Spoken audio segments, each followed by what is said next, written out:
Hello दोस्तों, टुंडे टुटके में आप सबका स्वागत है। दोस्तों, इंदिरा एकादशी। इंदिरा एकादशी क्या है? दोस्तों, इंदिरा एकादशी का महत्व मैं आप सबको बताने जा रहा हूँ। कृपया करके आप सब सुने।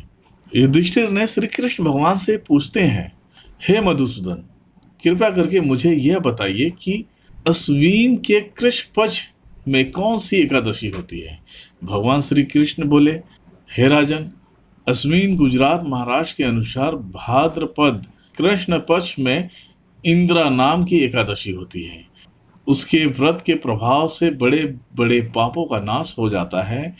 नीच योनि में पड़े हुए पितरों को भी यह एकादशी सद्गति देने वाली है।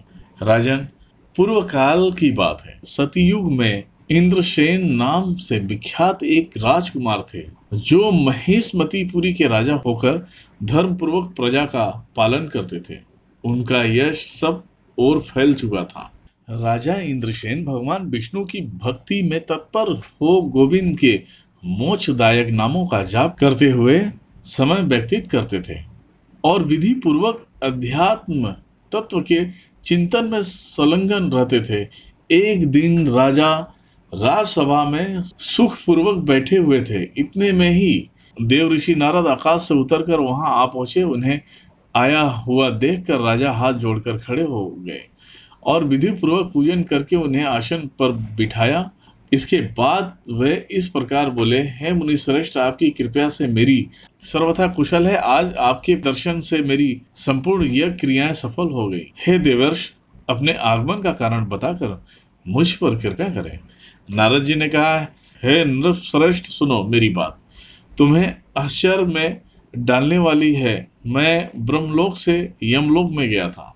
वहां एक श्रेष्ठ आसन पर बैठा और यमराज ने भक्ति पूर्वक मेरी पूजा की।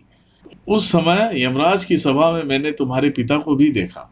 वह व्रत भंग के दोष से वहां आए थे। राजन, उन्होंने तुमसे कहने के लिए एक संदेश दिया है, उसे सुनो। उन्होंने कहा है कि बेटा, मुझे इंदिरा एकादशी व्रत का पुण्य देकर स्वर्ग में भेजो। उनका यह संदेश लेकर मैं तुम्हारे पास आया हूँ।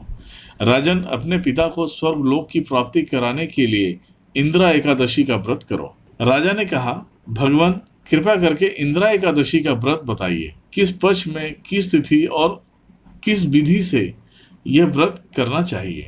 नारद जी ने कहा, हे राजेंद्र, सुनो, मैं तुम्हें इस व्रत की शुभ कारक विधि बतलाता हूँ। अश्विनी मास के कृष्ण पक्ष में दशमी की उत्तम दिन को श्रद्धा युक्त चिंत से प्रातः काल स्नान करो।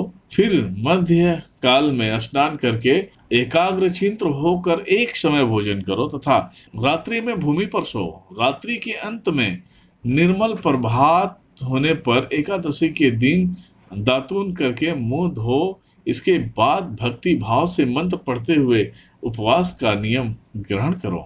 कमल नयन भगवान नारायण, आज मैं सब भोगों से अलग हो निराहार रहकर कल भोजन करूंगा। अचयुक्त आप मुझे शरण दे।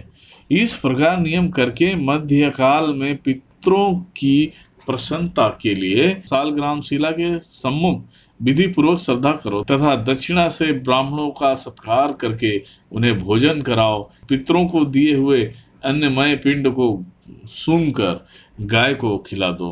फिर धूप और गंध आदि से भगवान हृषिकेश का पूजन करके रात्रि में उनके समीप जागरण करो। तत्पश्चात सवेरा होने पर त्रयोदशी के दिन पुनः भक्ति पूर्वक श्री हरि की पूजा करो। उसके बाद ब्राह्मणों को भोजन कराकर भाई, बंधु, नाती और पुत्र आदि के साथ स्वयं मौन होकर भोजन करो। इस विधि से आलस्य रहित होकर यह व्रत करो। इससे तुम्हारे पितृ भगवान विष्णु के वैकुंठ धाम में चले जाएंगे।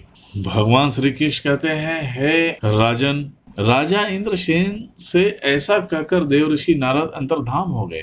राजा ने उनकी बताई हुई विधि से अनंतपुरी की रानियों, पुत्रों और पुत्रों सहित उस उत्तम व्रत का अनुष्ठान किया। कुंती नंदन व्रत पूर्ण होने पर आकाश से फूलों की वर्षा होने लगी। इंद्रसेन के पिता गरुड़ पर अरुण होकर श्री विष्णु धाम को चले गए। इस प्रकार मैंने तुम्हारे सामने इंदिरा एकादशी व्रत का महत्व बतलाया है और इंदिरा एकादशी व्रत करने और सुनने से मनुष्य पापों से मुक्त हो जाता है। दोस्तों, ये वीडियो आप सबको पसंद आया हो तो प्लीज लाइक करें, सब्सक्राइब करें, कमेंट करें। Thank you so much.